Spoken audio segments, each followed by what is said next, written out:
Good evening, and welcome to Bedtime Bible Stories for Adults. Tonight's episode is about Elijah.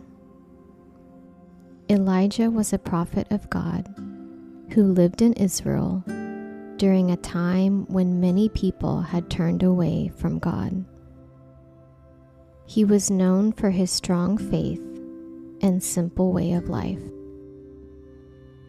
God sent Elijah to deliver important messages, perform miracles, and remind the people to worship the one true God. Sweet dreams.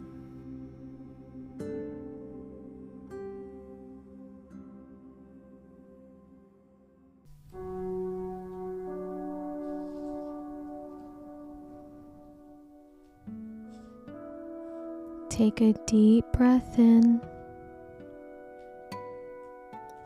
and breathe out slowly.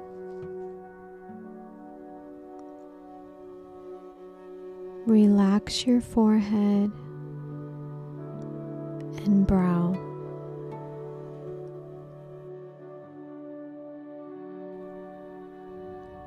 Unclench your jaw.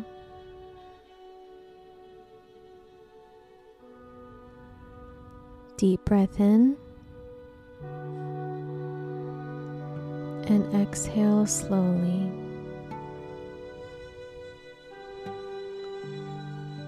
Relax your shoulders.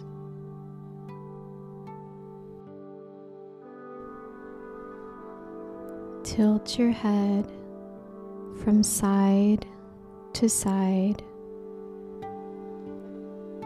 feeling the stretch on the sides of your neck. Deep breath in and exhale.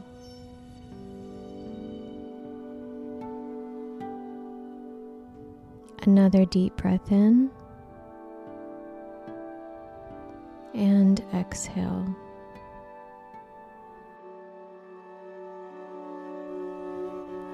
Let gravity do its job and just relax.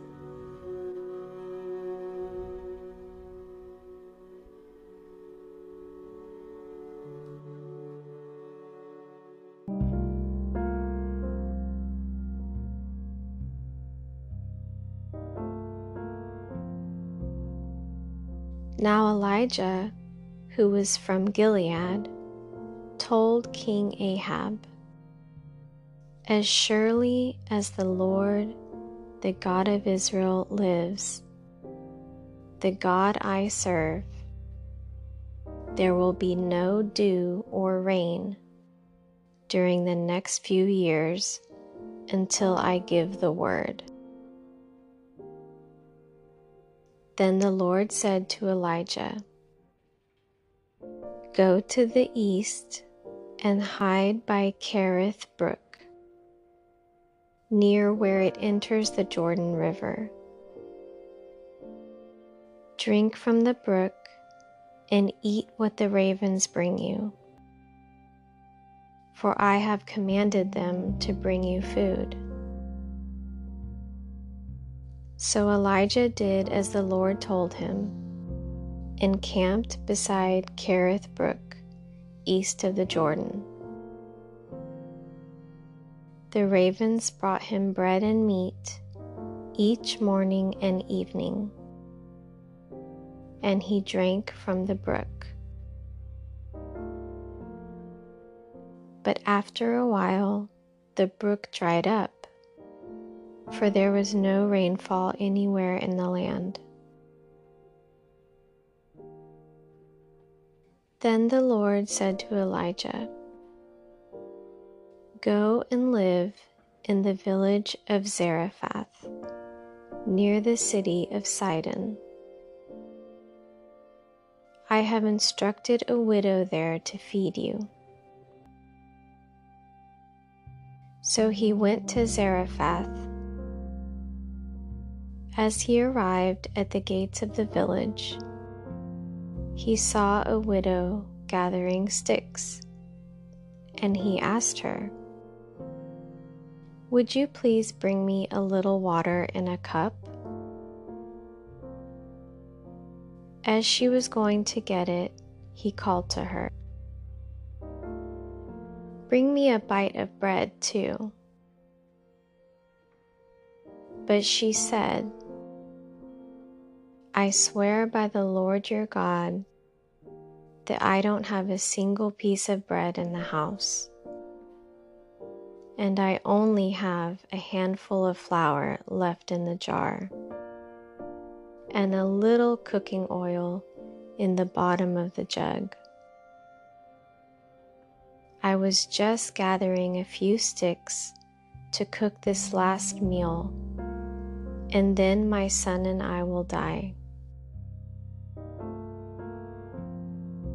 But Elijah said to her, "Don't be afraid.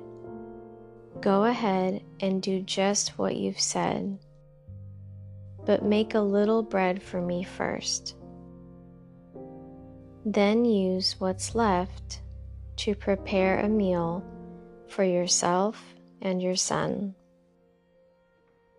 For this is what the Lord, the God of Israel, says: there will always be flour and olive oil left in your containers until the time when the Lord sends rain and the crops grow again." So she did as Elijah said, and she and Elijah and her family continued to eat for many days. There was always enough flour and olive oil left in the containers, just as the Lord had promised through Elijah.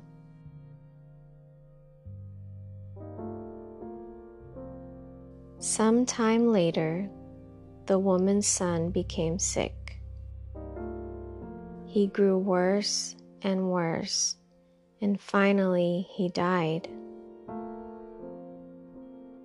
Then she said to Elijah, "O man of God, what have you done to me? Have you come here to point out my sins and kill my son?" But Elijah replied, "Give me your son." And he took the child's body from her arms, carried him up the stairs to the room where he was staying, and laid the body on his bed. Then Elijah cried out to the Lord, "O Lord my God, why have you brought tragedy to this widow who has opened her home to me, causing her son to die?" And he stretched himself out over the child 3 times and cried out to the Lord, "O Lord my God, please let this child's life return to him."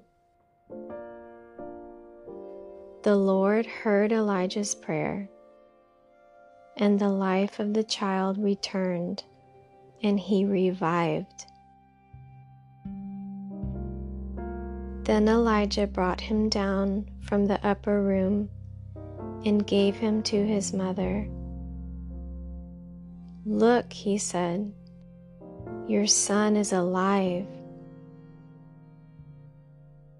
Then the woman told Elijah, "Now I know for sure that you are a man of God, and that the Lord truly speaks through you."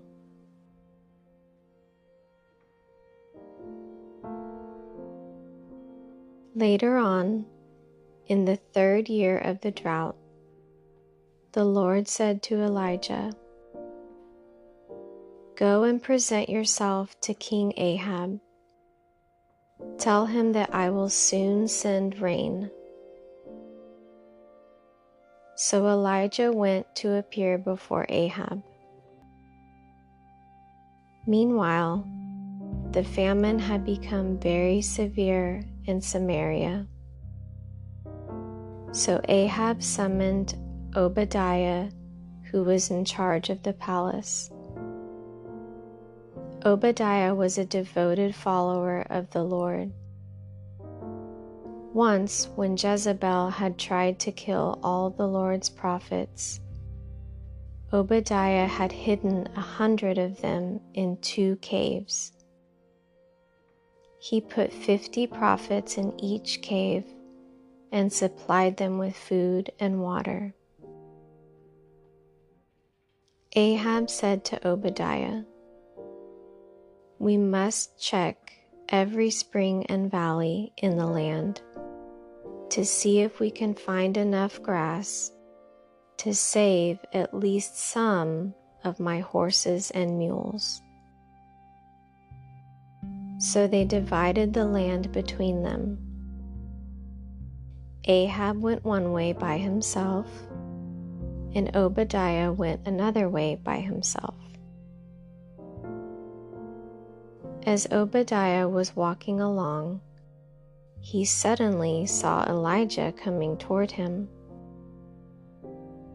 Obadiah recognized him at once and bowed low to the ground before him. "Is it really you, my lord Elijah?" he asked. "Yes, it is," Elijah replied. "Now go and tell your master, Elijah is here." "Oh, sir," Obadiah protested, "what harm have I done to you that you are sending me to my death at the hands of Ahab?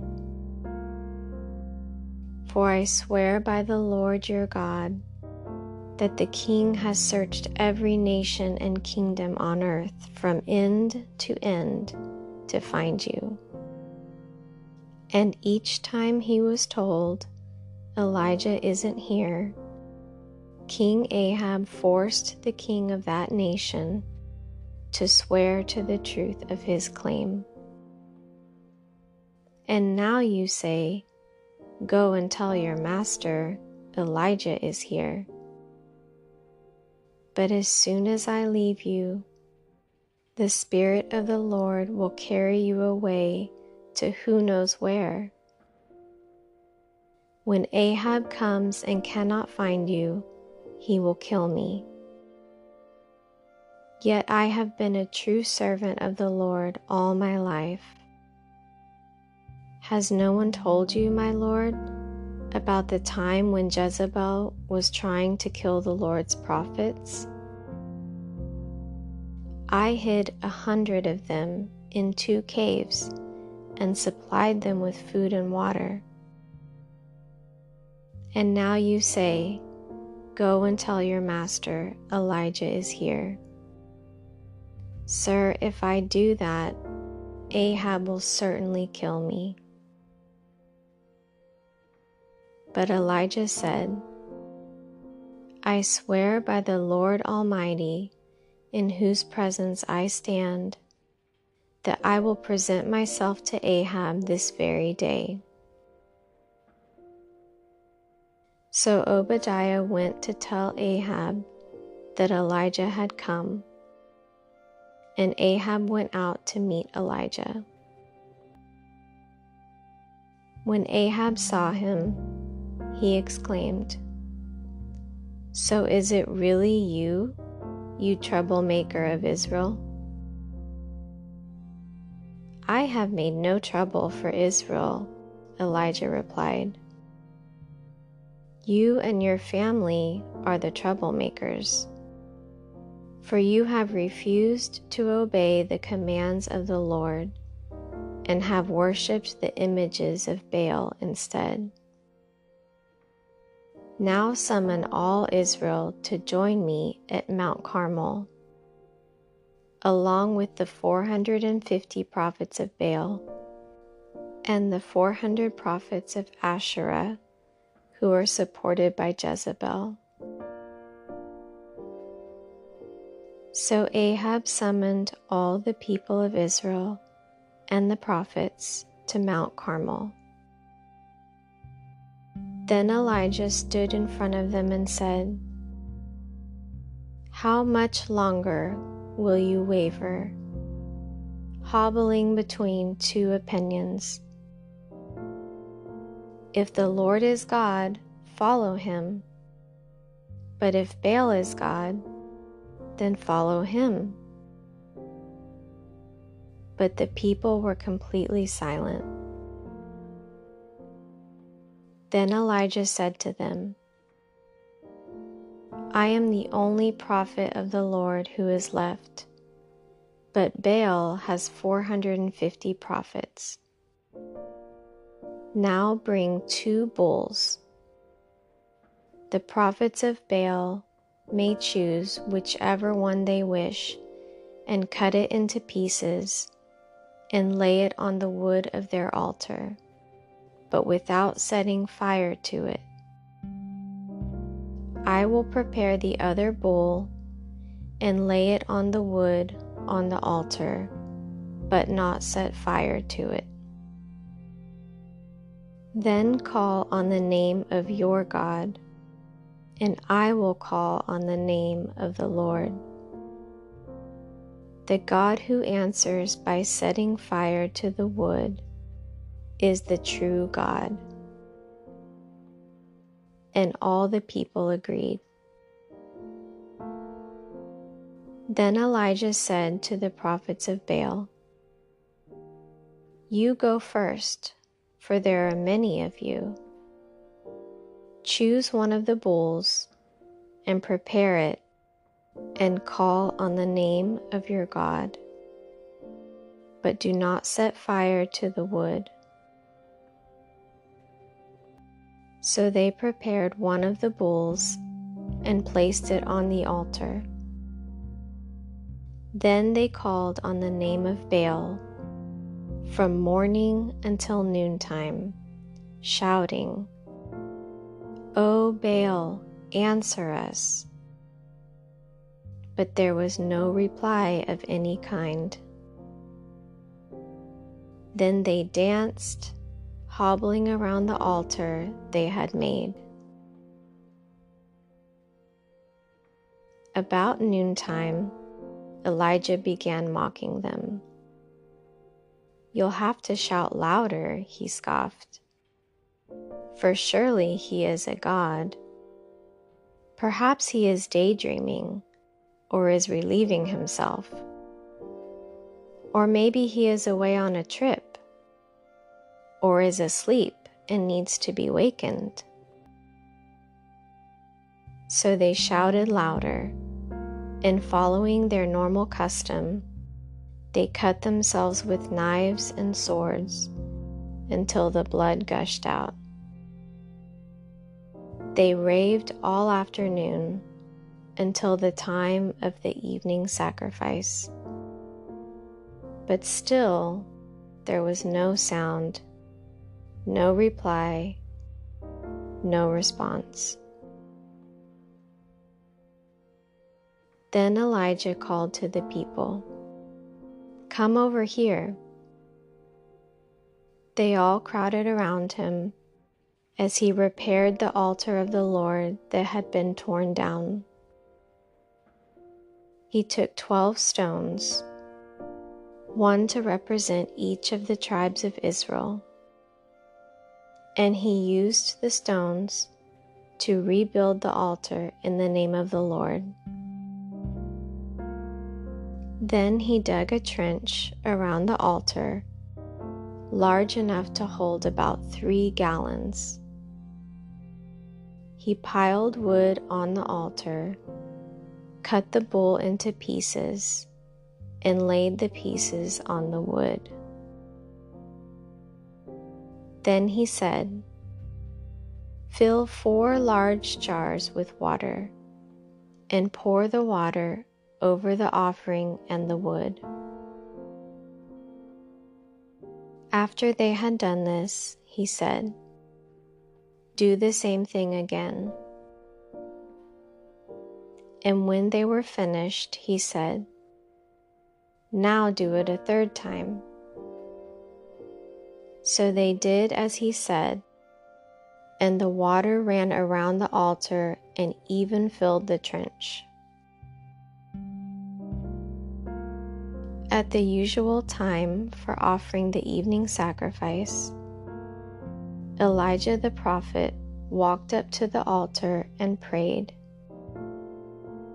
"O Lord, God of Abraham, Isaac, and Jacob, prove today that you are God in Israel and that I am your servant. Prove that I have done all this at your command. O Lord, answer me. Answer me so these people will know that you, O Lord, are God, and that you have brought them back to yourself." Immediately, the fire of the Lord flashed down from heaven and burned up the young bull, the wood, the stones, and the dust. It even licked up all the water in the trench. And when all the people saw it, they fell face down on the ground and cried out, "The Lord, He is God. Yes, the Lord is God."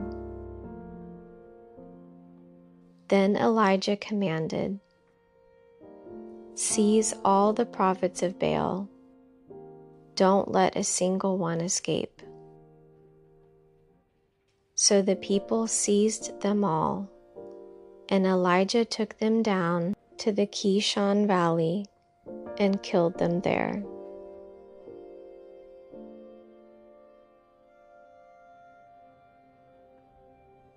Then Elijah said to Ahab, "Go get something to eat and drink, for I hear a mighty rainstorm coming." So Ahab went to eat and drink. But Elijah climbed to the top of Mount Carmel and bowed low to the ground and prayed with his face between his knees.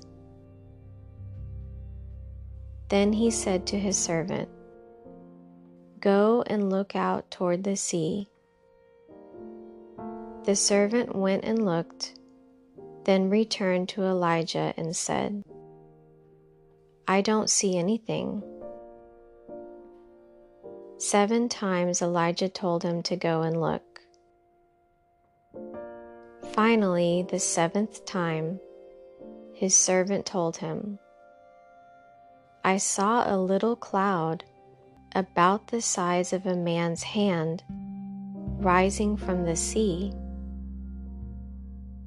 Then Elijah shouted, "Hurry to Ahab and tell him, 'Climb into your chariot and go back home. If you don't hurry, the rain will stop you.'" And soon the sky was black with clouds. A heavy wind brought a terrific rainstorm, and Ahab left quickly for Jezreel. Then the Lord gave special strength to Elijah. He tucked his cloak into his belt and ran ahead of Ahab's chariot all the way to the entrance of Jezreel.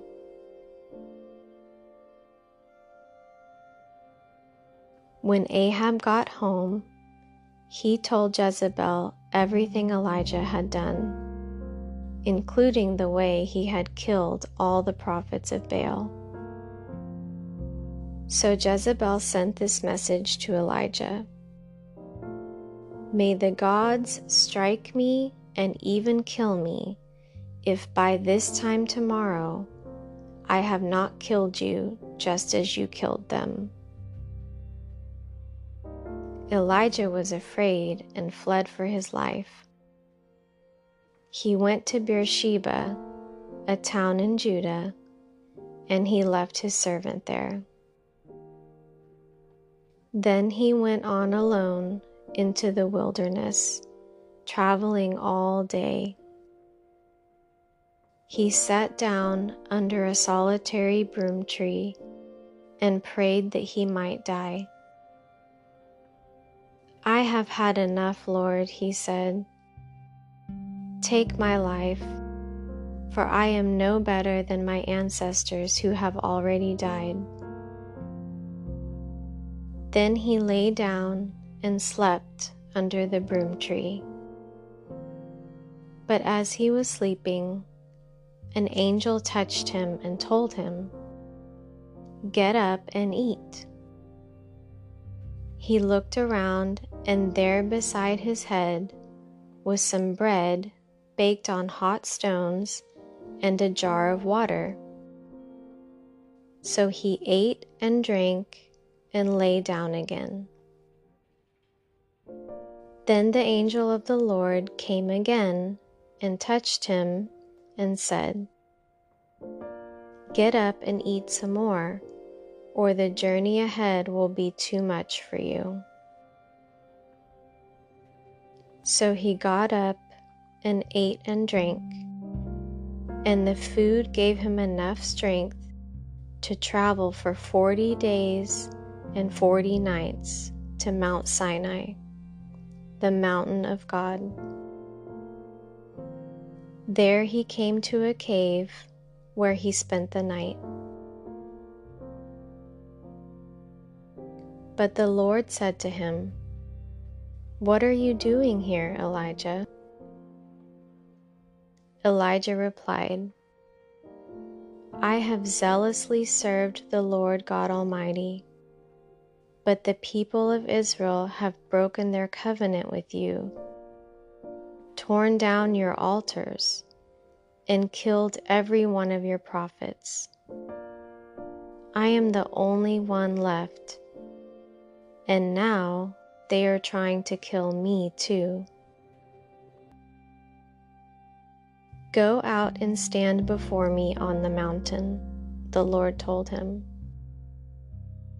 And as Elijah stood there, the Lord passed by, and a mighty windstorm hit the mountain. It was such a terrible blast that the rocks were torn loose, but the Lord was not in the wind.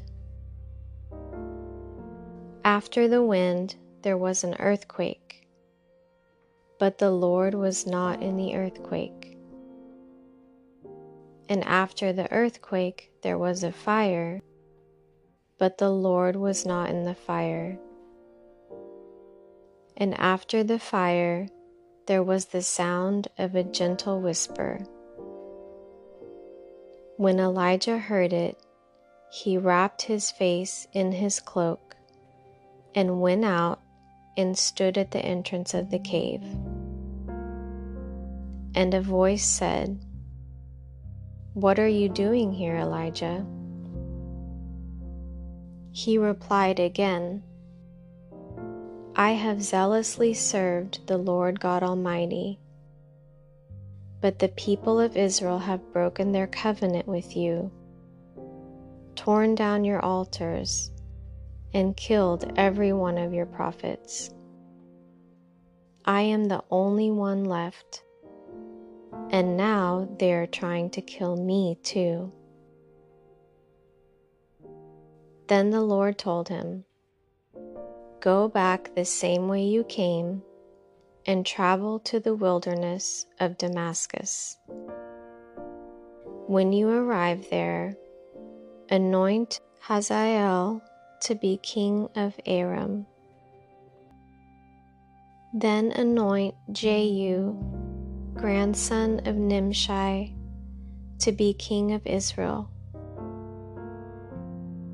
And anoint Elisha, son of Shaphat, to replace you as my prophet. Anyone who escapes from Hazael will be killed by Jehu, and those who escape Jehu will be killed by Elisha. Yet I will preserve 7,000 others in Israel who have never bowed down to Baal or kissed him." So Elijah went and found Elisha plowing a field. There were 12 teams of oxen in the field, and Elisha was plowing with the 12th team. Elijah went over to him and threw his cloak across his shoulders, and then walked away. Elisha left the oxen standing there, ran after Elijah, and said to him, "First, let me go and kiss my father and mother goodbye, and then I will go with you." Elijah replied, "Go on back, but think about what I have done to you." So Elisha returned to his oxen and slaughtered them. He used the wood from the plow to build a fire to roast their flesh. He passed around the meat to the townspeople, and they all ate. Then he went with Elijah as his assistant.